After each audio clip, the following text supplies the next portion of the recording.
Donc, Hymne à la paix s'est incrusté dans mes créations à travers la douceur, les couleurs claires, à travers les couleurs pastel aussi. J'ai essayé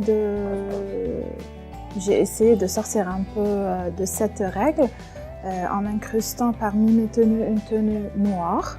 Le noir, c'est vrai, c'est une couleur sombre, mais des fois on trouve la paix dans le noir et dans le vide. Donc je me suis dit qu'une tenue noire va sûrement sortir du lot. Je suppose que tout le monde a pensé à des couleurs claires. Moi, cette tenue, j'ai un peu été audacieuse de la créer, mais elle est travaillée avec de très belles couleurs écarlates pour montrer qu'au bout du tunnel, il y a toujours une lumière, il y a toujours de belles couleurs.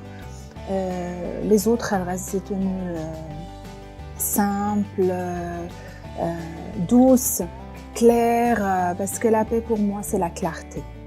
À travers Kaftan, on a toujours passé des messages différents dans le monde entier. Le Kaftan, il a voyagé à travers les temps, à travers les couleurs. Et cette année-là, on va montrer à travers grand événement de Kaftan que la paix, elle est là. Elle peut exister à travers nous les stylistes, à travers le grand événement, à travers les organisateurs.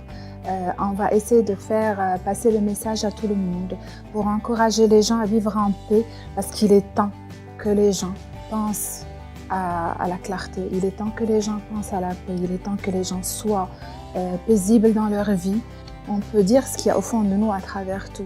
Donc c'est une très bonne initiative, moi je trouve, de parler de la paix à travers cette édition de Kaftan, cette 21e édition. Je trouve que le thème est beau. Le thème est très significatif. Je m'inspire essentiellement de mes voyages. Je peux m'inspirer de tout et de rien, d'une fenêtre, d'une porte, des gens qui passent, comment ils s'habillent. L'inspiration n'a pas de limite. Elle va de zéro jusqu'à l'infini.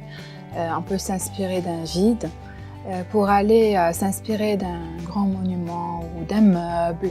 Quand on est créateur, on imagine tout ou on part de rien pour imaginer un tout. C'est plutôt ça.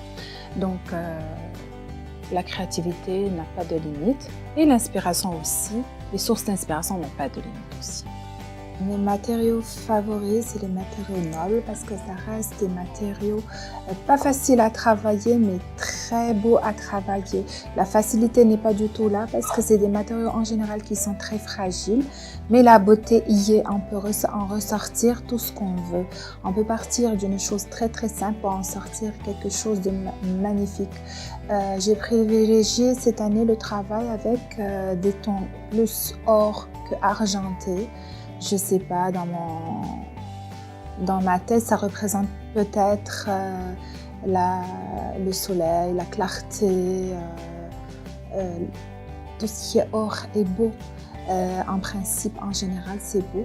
Donc, c'est des matières, du brocart de soie, du brochet, avec du velours de soie. C'est toujours passe-partout indémodable. Pour cette année, j'ai adopté un style très traditionnel comme l'année dernière, mais la différence, c'est que j'ai incorporé des couleurs écarlates, douces, jolies. J'ai travaillé sur un tissu plutôt travaillé, mais le travail est très coloré. Par contre, l'année dernière, j'avais travaillé sur des tissus très sobres, et avec des tons sobres. Cette année, je suis partie sur des couleurs écarlates qui font plaisir à l'œil, qui vont plaire à tous les âges, je crois, et qui restent jeunes, gais, beaux et qui représentent la paix, la gaieté. L'événement Kaftan pour moi, c'est un peu comme le nouvel an de ma créativité. De nouveaux jours se manifestent et par rapport au thème de Kaftan, je crée ma collection sur laquelle se base les 6 premiers mois de l'année, c'est-à-dire que c'est Kaftan allié en anglais. Dès le 22 avril, c'est comme le 1er janvier pour moi.